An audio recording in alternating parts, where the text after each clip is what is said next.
तो बच्चों देखो, अभी तक मैं आपको क्या बता चुका हूँ। मैंने आपको सबसे पहली क्लास में सारे नंबर संख्याओं के बारे में बता दिया। पूर्णांक, पूर्ण संख्या, अलानी संख्या, फलानी संख्या, सब संख्या सिखा दी मैंने आपको, ठीक है। संख्याएं सीख चुके हो आप। उसके बाद मैंने आपको गुणनखंड करने सिखा दिए थे। अच्छा, अभाज्य संख्याएं जानते हो आप? अभाज्य संख्या बताई थी मैंने। तो जो गुणनखंड जब हम करते हैं तो उसको गुणनखंडों को क्या करते हैं, अभाज्य गुणनखंडों के रूप में तोड़ देते हैं। किस में तोड़ देते हैं? अभाज्य गुणनखंडों के। तो हम क्या, अब दूसरी वाली एक्सरसाइज है, उसमें हमको लासा और मासा निकाल रहे हैं, एचसीएफ एलसीएम निकाल रहे हैं। उससे पहले आपको समझना क्या पड़ेगा, वही अभाज्य गुणनखंड करना आना चाहिए, ठीक है। तो अभाज्य गुणनखंड कैसे किए जाते हैं वो मैं आपको समझाता हूँ। वो तो वैसे आपको पता है, जल्दी से एक बार देख लो। जैसे मैं एक संख्या दे रहा हूँ आपको 420, आप इसके अभाज्य गुणनखंड कर सकते हो क्या? कैसे होंगे बोलो जल्दी, कैसे करते हैं? सबसे पहले 2 का भाग जा रहा है इसमें, दे दो 2 का भाग, कितने? 2 आएगा, 1 आएगा, 0 आएगा। फिर 2 का जा रहा है, 1 आएगा, 1 में जाएगा नहीं, 0 लगाना पड़ेगा। फिर ये 10 हो जाएगा, 5। हाँ, समझ में आएगा नहीं ये?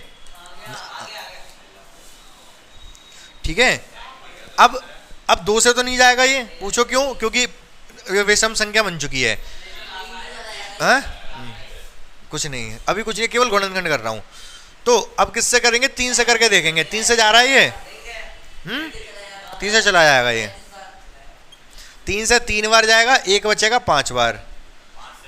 फिर 5 से जाएगा 7 बार, फिर 7 से जाएगा 1 बार। तो 420 को मैं कैसे लिख सकता हूं? 2 गुणा 2 गुणा 3 गुणा 5 गुणा 7। तो मैंने ये 420 को इसके अभाज्य गुणनखंडों के रूप में लिख दिया। किसके रूप में? अभाज्य गुणनखंडों के रूप में। अभाज्य गुणनखंड क्यों? क्योंकि ये सारे इसके गुणनखंड हैं और सारे के सारे अभाज्य हैं। सारी संख्याएं कैसी हैं? अभाज्य। बात समझ पा रहे हो अब मेरी? क्लियर है बिल्कुल? ठीक है, तो इतनी बात क्लियर है। अब ये जो हम एचसीएफ और एलसीएम निकालेंगे, ये अभाज्य गुणनखंडों की हेल्प से ही निकालेंगे, जो कि पिछली क्लास में भी मैं एक बार बता चुका हूँ। लेकिन थोड़ी सी और प्रैक्टिस करेंगे। अब इसमें हम थोड़ा सा वर्ड प्रॉब्लम भी देखेंगे। वर्ड प्रॉब्लम मतलब क्वेश्चन, जैसे वो बताएगा कि 1 घंटी 4 घंटे बाद बजती है, 1 घंटी 5 घंटे बाद बजती है, तो दोनों एक साथ कितने टाइम बाद बजेंगी। ये थोड़े वर्ड प्रॉब्लम भी रियल लाइफ एग्जाम्पल देखेंगे। और सबसे पहले तो हम कुछ क्वेश्चन प्रैक्टिस करेंगे एलसीएम और एचसीएम निकालने के। कुछ वैल्यू देता हूँ, वो आपको निकाल के दिखाओगे। अच्छा, सबसे पहले मैं आपको एक नंबर दे रहा हूँ, जल्दी से मुझे इसके गुणनखंड, अभाज्य गुणनखंड करके दिखा दो अपनी कॉपी पर। हाँ, अब बच्चों बहुत ध्यान से सुनना, ये तो आपने कर लिया, ठीक है। इसके बाद एक टॉपिक रहता है जो आपको सीखना है, गुणनखंड वृक्ष, जिसको बोलते हैं फैक्टर ट्री। मैं समझाता हूँ क्या होता है, ध्यान से सुनते रहो।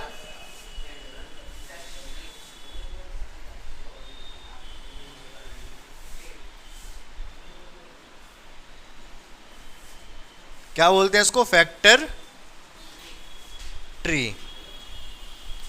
आपके सिलेबस में इससे सवाल पूछा नहीं जाता है वैसे, लेकिन मैं आपको सिखा दे रहा हूं, ठीक है। गुणनखंड वृक्ष फैक्टर ट्री आपको आना चाहिए। एक टॉपिक है छोटा सा, जो कि बहुत जल्दी समझ आ जाएगा। क्या होता है, बहुत ध्यान से मेरी बात सुनना। जैसे 420 का मुझे क्या बनाना है? फैक्टर ट्री, गुणनखंड वृक्ष बनाना है। तो किस तरीके से बनाएंगे, मजा आएगा आपको, देखना ध्यान से।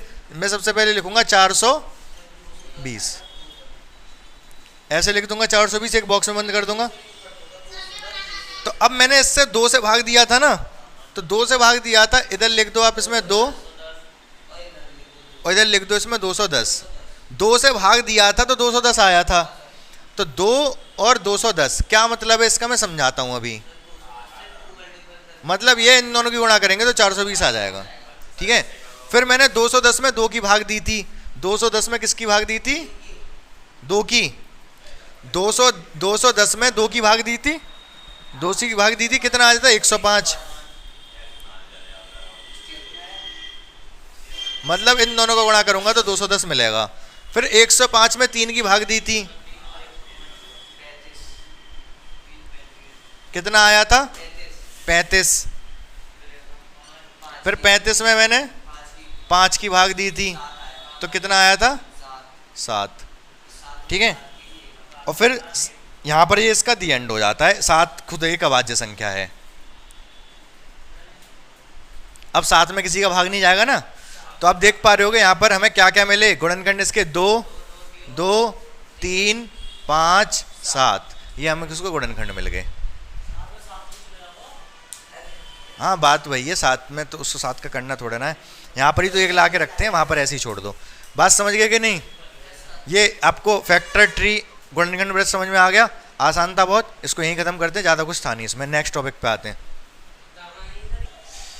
अब बच्चों देखो, एक क्वेश्चन ये है, ये जो 1.2 एक्सरसाइज है एनसीईआरटी की, जितना मैं कंसेप्ट बता रहा हूँ ना अभी आपको, इतने कंसेप्ट अगर आप समझ गए तो आप एक्सरसाइज खुद से घर से करके आ सकते हो। मैं एक्सरसाइज मैं नहीं कराऊंगा, मैं एक्सरसाइज कराऊंगा, फिर आप घर से क्या करोगे, पहले आप खुद से ट्राई करोगे क्वेश्चन, लेकिन जैसे जैसे क्वेश्चन है उस तरीके सारे क्वेश्चन मैं करवा रहा हूँ यहाँ पर। ठीक है, समझ पा रहे मेरी बात को वेद प्रकाश? तो हमें करना क्या है, 120 और 144 का क्या निकालना है, लासा और मासा दोनों चीज़, एचसीएफ एलसीएफ दोनों चीज़ें निकालनी है। बता चुका हूँ मैं इससे पहली क्लास में। ठीक है, कर सकते हो आप। वही गुणनखंड करने हैं पहले, फिर मैं करके दिखा देता हूँ। एक आपको क्या करना है, दोनों के गुणनखंड करने हैं। 2 से जाएगा कितने बार, 60 बार। 2 से जाएगा 30 बार।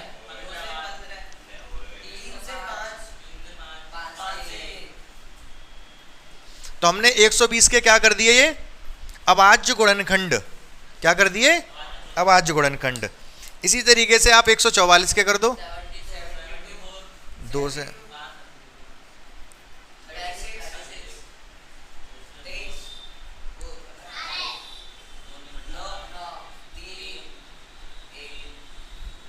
अभाज्य गुणनखंड हो गई। अब मैं दोनों संख्याओं को लिख दे रहा हूं यहां पर, 120 और 144।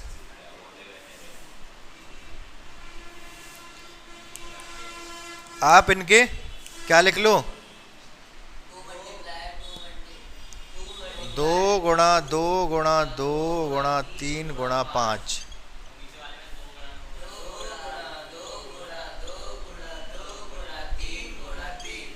ठीक है, दो चीजें चाहिए हमें, एक तो एचसीएफ।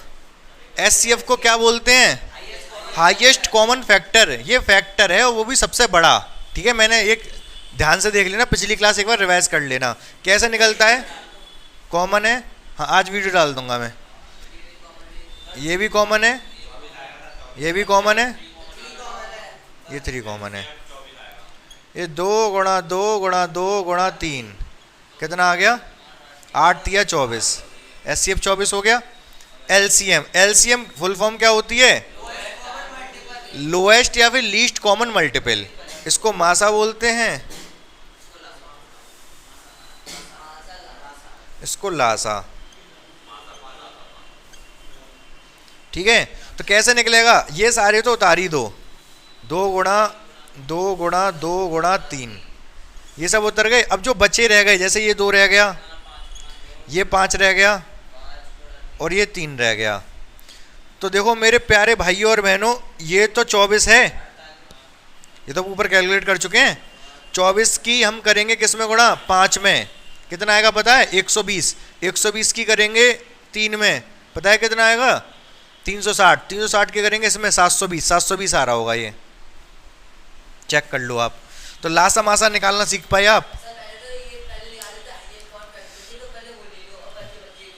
हाँ हाँ हाँ, पहले जो यहाँ पर ये जो जब मैंने एचसीएफ निकाला था, तो ये जो सर्कल सर्कल वाले हैं सब एक एक बार लिखे, एक एक बार ये सारे लिख लिए। अब जब एलसीएम निकालेंगे तो ये तो लिखने ही है सारे, बाकी जो इस सर्कल में नहीं आए वो सारे लिख लिए। इन सब की गुणा कर दो आपस में, आंसर आ गया। हाँ हाँ हाँ, तो ऐसे ही करोगे पहले। तो मान लो ये नहीं है हमारे पास, तो ये जो सर्कल सर्कल वाले हैं इनको एक एक बार लिख लो, फिर ये लिख लो, सबकी गुणा कर दो।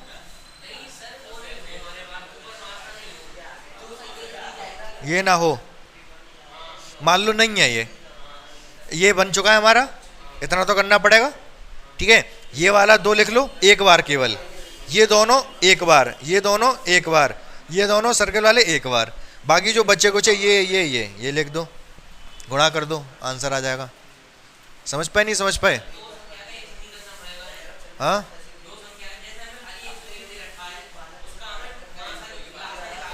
क्या दे रखा है,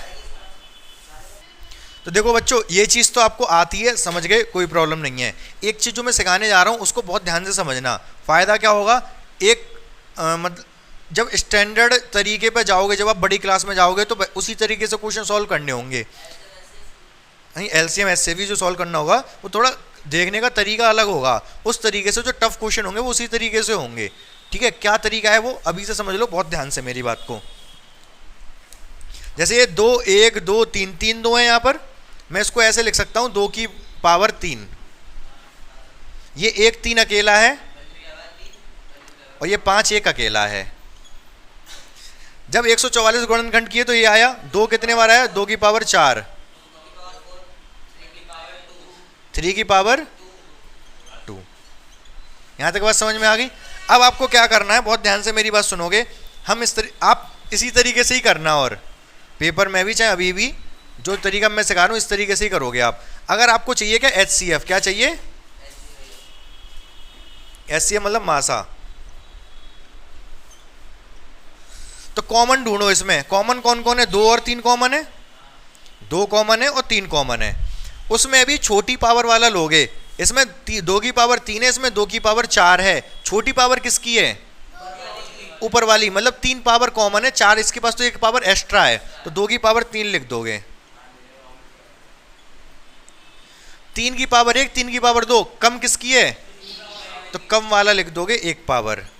5 इसमें तो इसमें है ही नहीं, तो लिखोगे नहीं। ये 2 की पावर 3 8 होता है और ये 3 है, कितना आ गया 24। बात समझ आई आपको थोड़ी बहुत।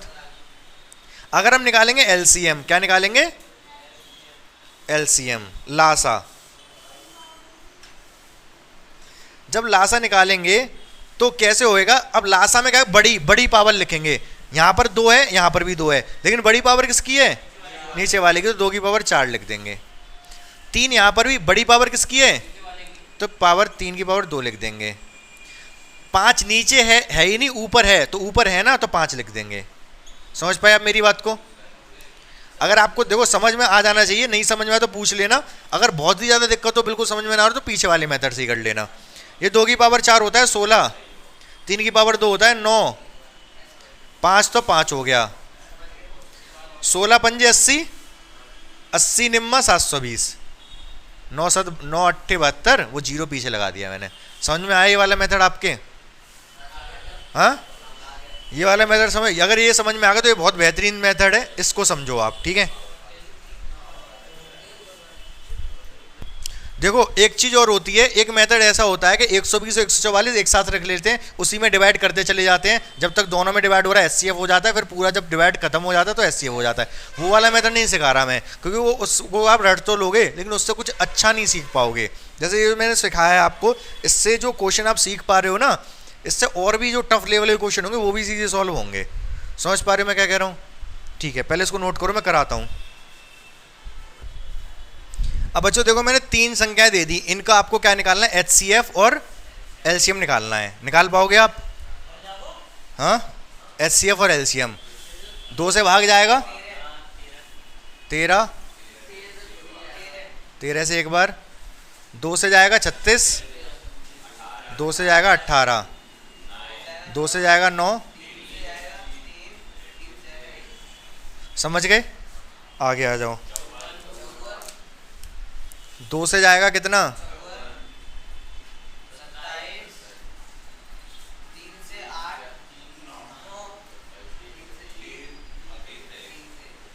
ठीक है, तीनों संख्याएं लिख ले रहा हूं मैं। 26, 72, 108। 26 में क्या आया है, 2 गुणा 13।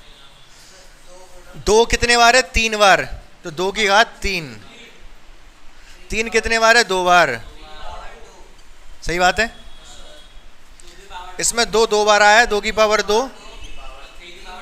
3 की पावर 3। सही है, कोई दिक्कत समस्या परेशानी नहीं होगी। ठीक है, आ जाओ एचसीएफ पे आ जाओ। एचसीएफ मतलब मासा, सबसे छोटा इन तीनों में 2 की घात सबसे छोटी, 2 3 1, एक अकेला 2, सबसे छोटी पावर। ठीक है, इसके पास है 2। 3 की सबसे छोटी पावर, हाँ बंद कर दो, बंद कर दो। क्या यहाँ पर दो है, यहाँ तीन है, लेकिन यहाँ तो है ही नहीं, तो लेना ही नहीं है। तो तीन को जब है ही नहीं इसके पास, तो सबसे छोटी पावर लेनी है ना, इसके पावर भी होना चाहिए कॉमन। तीन कॉमन कहाँ पर है ही नहीं, इस पे है ही नहीं ना, ठीक है। एचसीएफ मतलब कॉमन फैक्टर, तो तीन लेने। 13 इसके पास है लेकिन इन दोनों के पास नहीं है, तो कॉमन नहीं है वो। कॉमन फैक्टर होता है जो कॉमन होता है उसको लेते हैं। तो 2 इसका एचसीएफ हो गया। बात समझ में आई आपको? एलसीएम। 2 की पावर सबसे बड़ी किसके पास है? इसके पास। 3 की पावर सबसे बड़ी किसके पास है? इसके पास। हाँ क्या? हाँ कॉमन, एचसीएफ में कॉमन होना चाहिए। कॉमन केवल 2 ही था और कुछ कॉमन ही नहीं था तीनों में कॉमन नहीं था। इस बार तीनों में कॉमन होना चाहिए एक साथ, ठीक है। अब 13 इसके पास एक पावर है 13 की, 13 लिख दो। तो कितना आ गया? 2 की पावर 8 हो गया, 27 हो गया, 13 हो गया। इन तीनों की गुणा कर लो, आंसर आ जाएगा। बता दो गुणा करें कितना आ रहा है। कितना आ गया? 2808। समझ गए? यहाँ तक कोई समस्या नहीं इस क्वेश्चन में भी? बिल्कुल 100% समझ में आया। डाउट है तो पूछ लो। एक और बता दे रहा हूँ मैं। एचसीएफ के लिए हमने 2 देखा, 2 की सबसे छोटी पावर यही है, 2 लिख दिया। 3 यहाँ 2 थे, यहाँ 3 है, लेकिन यहाँ तो है ही नहीं, तो इसके पास भी होना चाहिए था ना, सबसे छोटी तभी तो लिखते। तो है ही नहीं तो छोड़ो उसको। 13 इसके पास है, इन दोनों के पास नहीं है, छोड़ो उसको। एचसीएफ हो गया। एलसीएम जब निकालेंगे, सबसे 2 की सबसे बड़ी पावर 3 लिख दी, 3 की सबसे बड़ी पावर 3 लिख दी। अब ये नहीं है कि यहाँ पर नहीं है 3, यहाँ पर नहीं है तो 0 है ना। 0, 2 और 3 में सबसे बड़ा कौन है? जब यहाँ अगर 3 की पावर नहीं है, मतलब 3 की पावर 0 मान लो, मान सकते हैं, तो 0, 2 और 3 में सबसे बड़ा 3 है, तो 3 की पावर 3। 13 है, यहाँ है ही नहीं, तो सबसे बड़ी पावर 13 ही मानी जाएगी, एक ही मानी जाएगी, 13 लिख दिया। गुणा कर दो, आंसर आ गया। बात समझ पाए आप? बोलो हाँ या ना।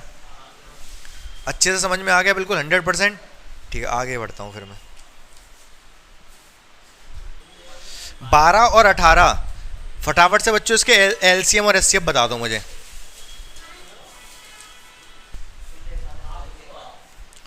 तो ध्यान से देखो बच्चों, 12 फैक्टर करे होंगे आपने 6, 3, 1, 18, 9, 3 से 3, 3 से 1। आपने लिखा होगा 12, 18। 12 को 2 की पावर 2 और 3, 18 को 2 अकेला है, 3 की पावर 2। आपने निकाला होगा एचसीएफ। यहाँ पर 2 की पावर 2 है, 1 है, छोटा वाला लेंगे। यहाँ 1 है, यहाँ 2 है, छोटा वाला लेंगे, 6। एलसीएम ज़्यादा, यहाँ पावर 2 है, 2 की पावर 2, यहाँ 3 की पावर 2 ज़्यादा है, ये 4 और ये 9, 36। ठीक है, मुझे आप 12 और 18 की गुणा करके बताओ कितना आ रहा है जल्दी से।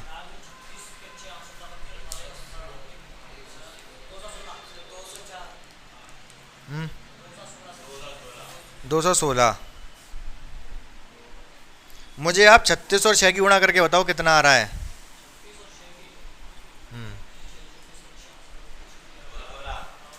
216। ठीक है,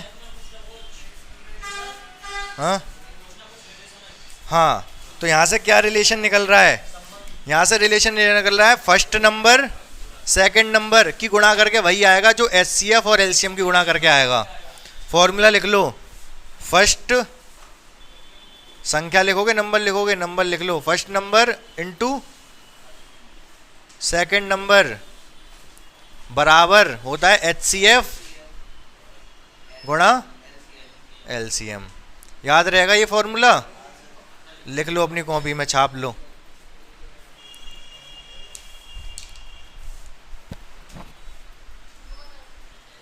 देखो बच्चों ध्यान से, एचसीएफ 35-45 का 5 है, निकाल भी सकते हो लेकिन जरूरत नहीं है, उसने खुद बताया है। एलसीएम 35-45 आप निकाल भी सकते हो लेकिन उसने क्या बताया? 63 गुणा ए है। वो कह रहा है ए की वैल्यू बताओ।